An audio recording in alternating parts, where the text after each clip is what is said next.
Do you know that rare feeling of pure joy, the kind that seems harder and harder to find, the kind where time simply disappears, the clock loses its meaning, and for a few moments, there are no goals, no pressure, no expectations, just the simple pleasure of being there, fully present in the moment, running, jumping, laughing, playing, not to win anything, not to prove anything, but simply because it feels good. At some point in life, we learn that play is something for children, that growing up means leaving it behind.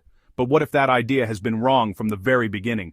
What if play was never something superficial, not for us, and not for any other species? Now, imagine discovering that this feeling of spontaneous joy didn't begin with humans, that it existed long before any city, any technology, any language. It echoes through forests, glides across ice, and spreads through the depths of the ocean. Among feathers, fur, scales, and paws, animals play, too.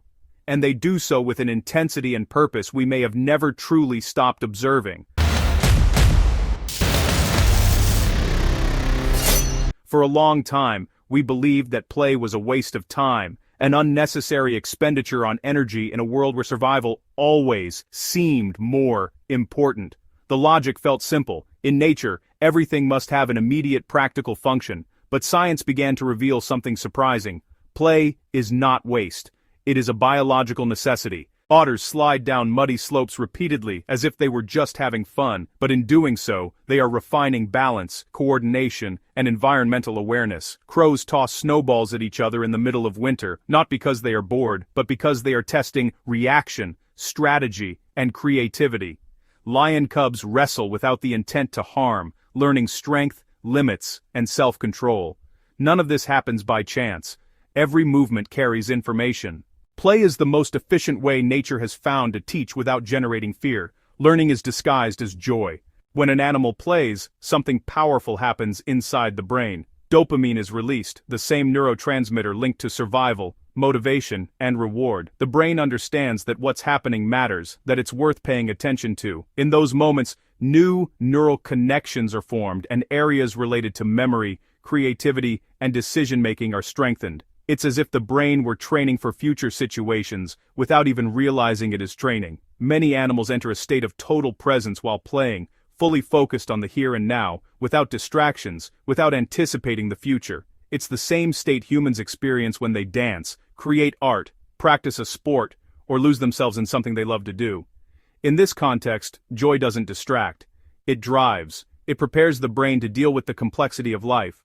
Play is also a safe way to rehearse the future. When young animals chase each other, they are training for hunting and escape. When they push, lightly bite, or test their strength, they learn when to advance, when to retreat, and when to stop. These games teach body language, reaction time, and adaptation.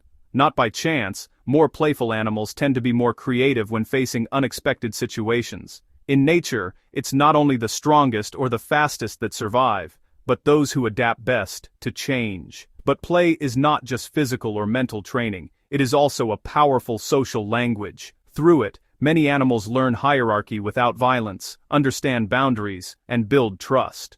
During play, an animal senses when another goes too far, and adjusts its behavior. This requires empathy, emotional awareness, and sensitivity to others. These moments reduce real conflicts, strengthen bonds, and create more cooperative groups. Bonds built in joy tend to last longer because they are based on trust, not fear. Play works like an invisible glue that keeps groups united and emotionally balanced. Understanding animal play completely changes the way we see nature. It helps create healthier environments in zoos and conservation centers, reveals clear signs of emotional well-being, and warns us when something is wrong. An animal that stops playing may be stressed, sick, or emotionally affected. But perhaps the most uncomfortable part of this discovery is the mirror it holds up to us, because inevitably, a question arises. When was the last time you played without a goal, without turning it into productivity, without posting it, without measuring results, without needing to justify it? Nature reminds us of something essential we forgot along the way. Joy is not a luxury, it is not a reward, it is a biological necessity, it is one of the oldest forces of evolution. Play has always been a way to prepare the body, the brain, and emotions for life. In the silence of the forest, on the ice of the Arctic, or in the depths of the ocean, play emerges as a universal language. It shapes brains, strengthens bodies, and builds invisible relationships. It is not a waste of time. It is preparation for life. It is emotional resilience. It is intelligence in motion.